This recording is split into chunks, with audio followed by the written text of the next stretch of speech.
तो इसके पहले हम लोग ग्लूकोज और फ्रक्टोज के बारे में पढ़ चुके हैं।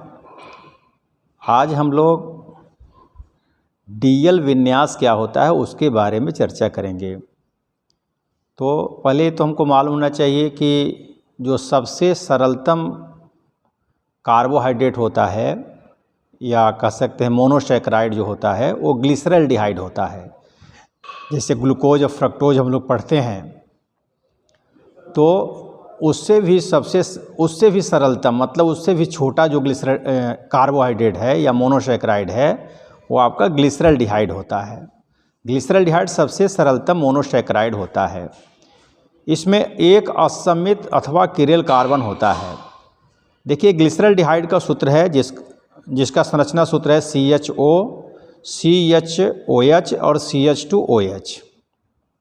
इसमें कहा गया कि एक किरेल कार्बन होता है या असमित कार्बन होता है। किरेल कार्बन या असमित कार्बन का मतलब होता है कि जिस कार्बन से 4 भिन्न भिन्न परमाणु अथवा समूह जुड़े हों। देखिए इस कार्बन से OH जुड़ा है, H जुड़ा है, CHO जुड़ा है और CH2OH जुड़ा है। मतलब इस कार्बन से 4 भिन्न भिन्न परमाणु अथवा समूह जुड़े हैं तो इस कार्बन को हम कहेंगे किरेल कार्बन। तो ग्लिसरॉल्डिहाइड में आपका जो है एक किरेल कार्बन पाया जाता है। इस किरेल कार्बन में जो OH समूह है वह दाहिने साइड में जुड़ा हुआ है। जो ग्लिसरॉल्डिहाइड की संरचना है तो किरेल कार्बन से जो OH जुड़ा है वह दाहिने साइड में जुड़ा है। और इसमें आप देखिए ये भी आपका ग्लिसरॉल्डिहाइड ही है, लेकिन इसमें जो OH समूह है वह बाईं तरफ जुड़ा हुआ है। तो जब किरेल कार्बन से OH दाहिने साइड में जुड़ा हो तो उसको हम कहते हैं डी विन्यास।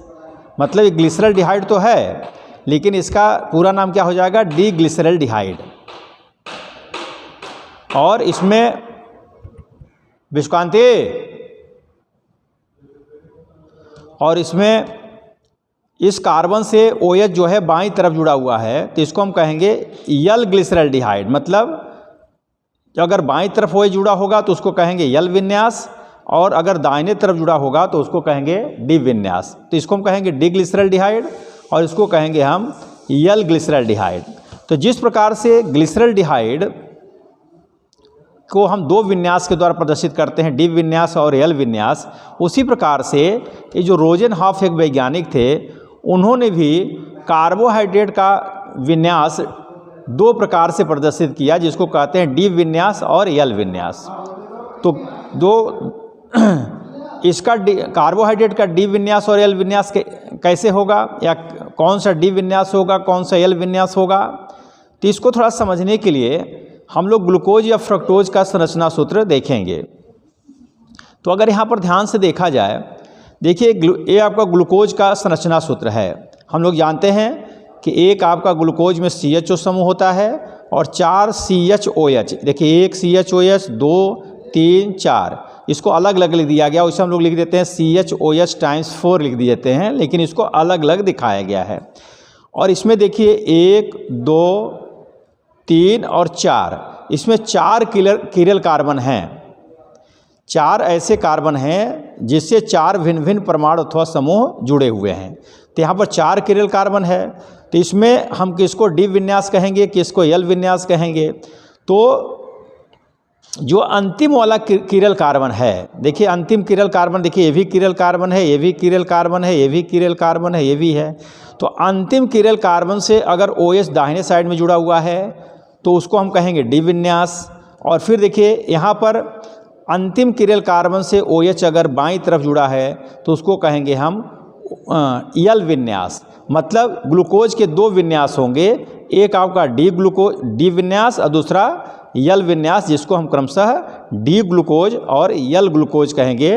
डी ग्लूकोज क्यों कहेंगे, क्योंकि अंतिम किरेल कार्बन से जो OH है वो दाहिने साइड में जुड़ा है और यहाँ पर अंतिम किरेल कार्बन से जो OH है वो बाईं तरफ जुड़ा हुआ है। इस प्रकार से किसी भी कार्बोहाइड्रेट को हम 2 विन्यासों द्वारा प्रदर्शित कर सकते हैं। एक आपका डी विन्यास होगा और दूसरा आपका यल विन्यास होगा। ठीक है, अब आगे थोड़ा सा हम लोग देखेंगे। अब आपके पाठ्यक्रम में जो जैव अणु है उसमें कार्बोहाइड्रेट पढ़ना है और प्रोटीन भी पढ़ना है। तो अगला टॉपिक हम लोगों का होगा प्रोटीन। हम लोग जानते हैं, समान रूप से हम लोग जानते हैं, कोई पूछता है कि प्रोटीन क्या है, तो हम कहते हैं कि हमारे शरीर के विकास के लिए, जो शारीरिक वृद्धि होती है उसके लिए प्रोटीन एक महत्वपूर्ण आवश्यक पदार्थ है या भोज्य पदार्थ है। हम लोग जानते हैं कि जो पोषक तत्व होते हैं मुख्य रूप से कार्बोहाइड्रेट, वसा, प्रोटीन, विटामिन और खनिज लवण होते हैं, उसमें प्रोटीन बहुत ही महत्वपूर्ण है, क्योंकि इसी से हमारे पूरे शरीर का लगभग निर्माण होता है, हमारी शरीर की वृद्धि होती है इसी के द्वारा। तो अगर रसायन की भाषा में कहा जाए प्रोटीन क्या है, तो प्रोटीन नाइट्रोजन युक्त जटिल कार्बनिक यौगिक होते हैं। मतलब अभी हम लोग कार्बोहाइड्रेट में देखे थे कि कार्बोहाइड्रेट कार्बन, हाइड्रोजन, ऑक्सीजन से मिलकर बना होता है। इसमें कार्बन, हाइड्रोजन, ऑक्सीजन के अलावा नाइट्रोजन भी होता है और कहीं कहीं फास्फोरस या सल्फर भी इसमें पाए जाते हैं। लेकिन उसमें नाइट्रोजन मस्ट है, नाइट्रोजन निश्चित रूप से उसमें उपस्थित होता है। तो प्रोटीन क्या है? नाइट्रोजन युक्त जटिल कार्बनिक यौगिक है। और हम लोग जानते हैं कि जैसे हमारे शरीर की सबसे छोटी इकाई जो है वो कोशिका होता है, उसी प्रकार से प्रोटीन की सबसे छोटी इकाई एमिनो अम्ल होता है। तो कई असंख्य अमीनो अम्ल जब आपस में मिलते हैं या आपस में जुड़ते हैं तो प्रोटीन के एक अणु का निर्माण होता है। इसलिए यहाँ पर क्या लिखा गया है, तो इसका जब जल अपघटन कराया जाता है, प्रोटीन का जब जल अपघटन कराया जाता है तो अल्फा एमिनो अम्ल प्राप्त होते हैं। माने इसके जल अपघटन से एमिनो अम्ल हमें प्राप्त होता है। और हम लोग जानते हैं सभी जीव जंतुओं के शरीर का प्रमुख अवयव जो है यह प्रोटीन ही होता है। पूरे शरीर का लगभग 19% भाग प्रोटीन का ही बना होता है। जो हमारे बाल हैं, नाखून हैं, पंख जो पक्षियों के पंख हैं, हमारी त्वचा है, पशुओं के सींग हैं, पशुओं के खुर हैं, जो जैसे हम लोगों का नाखून होता है उससे खुर होता है पशुओं का, ये सभी के सभी जो है प्रोटीन के ही बने होते हैं। जीव द्रव्य, हमारे शरीर में जीव द्रव्य पाया जाता है, प्रोटोप्लाज्म जिसको कहते हैं। प्रोटोप्लाज्म का प्रमुख अवयव जो है प्रोटीन ही होता है। इसलिए हम कह सकते हैं प्रोटीन हमारे शरीर के लिए, हमारे जीवन के लिए बहुत ही आवश्यक अवयव होता है। अब प्रोटीन कितने प्रकार का होता है, प्रोटीन का वर्गीकरण हम कैसे करते हैं? तो प्रोटीन का वर्गीकरण विभिन्न तरीके से किया जाता है।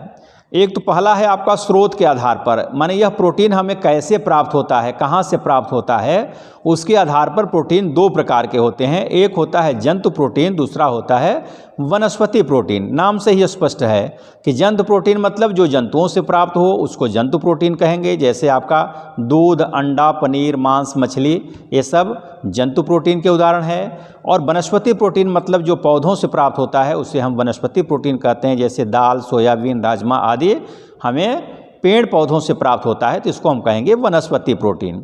दूसरा जो वर्गीकरण किया गया है प्रोटीन का, वह आणविक संरचना के आधार पर।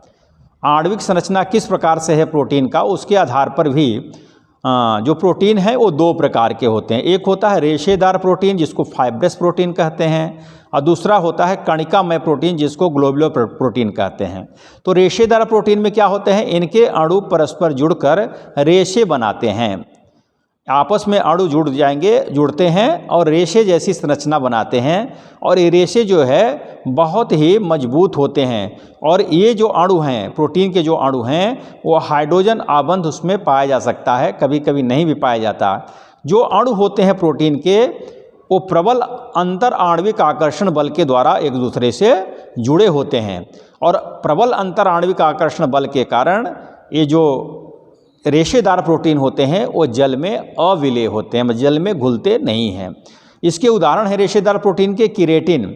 जैसे बाल, नाखून और त्वचा भी प्रोटीन के बने होते हैं, इसमें केरेटिन नामक जो है प्रोटीन पाया जाता है। जो हमारी मांसपेशियां होती हैं उसमें मायोसिन नामक प्रोटीन पाया जाता है। तो केरेटिन, मायोसिन, फाइब्रोइन जो कि रेशम में पाया जाता है, ये भी जो है रेशेदार प्रोटीन का एक उदाहरण है। हम लोग जो देखते होंगे रेशम कितना ही मजबूत होता है, क्यों? क्योंकि उनके अणु जो है प्रबल आकर्षण बल के द्वारा परस्पर जुड़े होते हैं। दूसरा है कणिकामय प्रोटीन। इस प्रकार के जो प्रोटीन अणु होते हैं वो आपस में जुड़ करके, आपस में मिल करके गोलाकार आकृति बनाते हैं। ग्लोबुलर मतलब गोलाकार आकृति, गोलाकार आकृति का निर्माण करते हैं। और इनके जो अणु होते हैं वो उनमें आंतरिक हाइड्रोजन बंध पाया जाता है, माने उन अणुओं के बीच में भी हाइड्रोजन बंध पाया जाता है। मतलब हाइड्रोजन बंध के द्वारा वे अणु आपस में, प्रोटीन के अणु आपस में जुड़े होते हैं।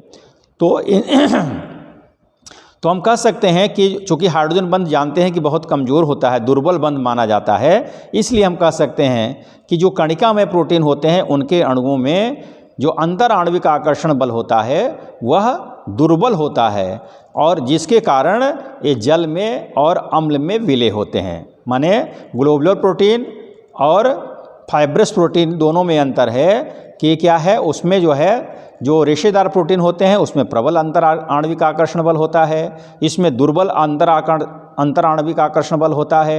जो रेशेदार प्रोटीन होते हैं जल में अविलय होते हैं, जबकि कणिका में प्रोटीन जल में विलय होते हैं। उदाहरण आपके सामने है एंजाइम, इंसुलिन, एल्बुमिन, हीमोग्लोबिन आदि। हम लोग एंजाइम नाम सुने होंगे। इंसुलिन एक हार्मोन है, एल्बुमिन ये अंडों में पाया जाता है, और हीमोग्लोबिन हम लोग जानते हैं यह रक्त का प्रमुख भाग होता है। आगे हम लोग देखेंगे, ये तो बताया गया किसके आधार पर, आणविक संरचना के आधार पर, को भी थोड़ा सा ध्यानपूर्वक हम लोग देखेंगे। तीसरा है आपका रासायनिक संगठन के आधार पर।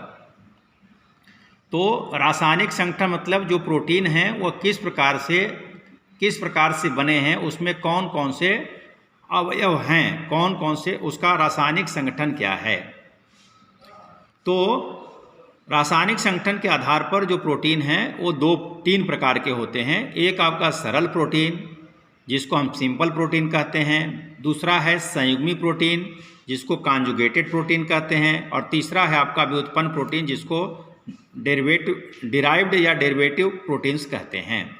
तो सरल प्रोटीन का मतलब ऐसा प्रोटीन जिनके जल अपघटन से एमिनो अम्ल, अल्फा एमिनो अम्ल प्राप्त होते हैं। मतलब ये जो प्रोटीन होंगे केवल एमिनो अम्ल से ही मिलकर के बने होते हैं। अल्फा एमिनो अम्ल के असंख्य अणु आपस में जुड़ते हैं तो सरल प्रोटीन का निर्माण होता है। इसलिए जब इसका जल अपघटन कराया जाता है तो अल्फा एमिनो अम्ल हमें प्राप्त होता है। उदाहरण आपके सामने है एल्बुमिन्स, ग्लोबुलिन्स। दूसरा है आपका संयुग्मी प्रोटीन।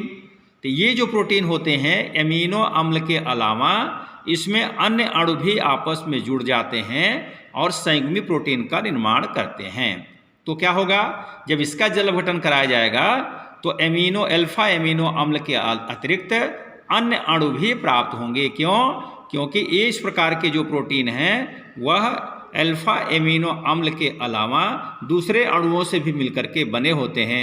इसलिए जब इनका जल अपघटन कराया जाएगा, जब ये टूटेगा तो एमिनो अम्ल के अलावा दूसरे अणु भी हमें प्राप्त होंगे। जैसे उदाहरण के लिए न्यूक्लियो प्रोटीन। अब न्यूक्लियो प्रोटीन क्या है? ये भी एक प्रकार का प्रोटीन है जो एमिनो अम्ल से मिलकर बना होगा और न्यूक्लिक अम्ल से मिलकर के बना होगा। तो न्यूक्लिक अम्ल और एमिनो अम्ल मिल करके न्यूक्लियो प्रोटीन का निर्माण करेंगे। तो जब इसका जल अपघटन होगा तो 2 चीज़ें प्राप्त होंगी। एक तो अमीनो अम्ल प्राप्त ही होगा, उसके साथ साथ न्यूक्लिक एसिड भी हमें प्राप्त होगा। दूसरा है ग्लाइकोप्रोटीन। ये भी जो है 2 प्रकार के प्रोटीन से मिलकर 2 प्रकार के अवयव इसमें पाए जाते हैं। एक आपका तो एमिनो अम्ल तो कॉमन है, एमिनो अम्ल रहेगा और इसमें ग्लाइकोजन भी जुड़ा रहता है। तो ग्लाइकोजन और एमिनो अम्ल मिल करके इस प्रकार के प्रोटीन का निर्माण करते हैं जिसको हम ग्लाइकोप्रोटीन कहते हैं। तीसरा है आपका व्युत्पन्न प्रोटीन, डिराइव्ड प्रोटीन या डेरिवेटिव प्रोटीन्स। ये सरल या संयुग्मी प्रोटीन, जो ऊपर दो प्रकार के प्रोटीन बताए गए, उसके जल अपघटन से ये व्युत्पन्न प्रोटीन हमें प्राप्त होते हैं। जैसे पेप्टोन्स, पॉलीपेप्टाइड्स। भाई प्रोटीन क्या है? जटिल यौगिक है। जब उसका जल अपघटन होता है, ठीक है, जैसे सरल प्रोटीन है तो उसका जल अपघटन होता है तो और छोटे अणु प्राप्त होते हैं जिसको हम पेप्टोन्स और पॉलीपेप्टाइड्स कह सकते हैं। तो जो सरल प्रोटीन है या संयुग्मी प्रोटीन है, उनका जब जल अपघटन होता है तो व्युत्पन्न प्रोटीन हमें प्राप्त होता है। उदाहरण आपके सामने हैं पेप्टोन्स और पॉलीपेप्टाइड्स। तो इस प्रकार से प्रोटीन का वर्गीकरण समाप्त हुआ। वीडियो को हम लोग ध्यानपूर्वक देखेंगे, इसका नोट्स बनाएंगे और ठीक लगेगा तो कुछ कमेंट भी करेंगे और जो लोग सब्सक्राइब नहीं किए हैं वो सब्सक्राइब भी कर लेंगे। धन्यवाद।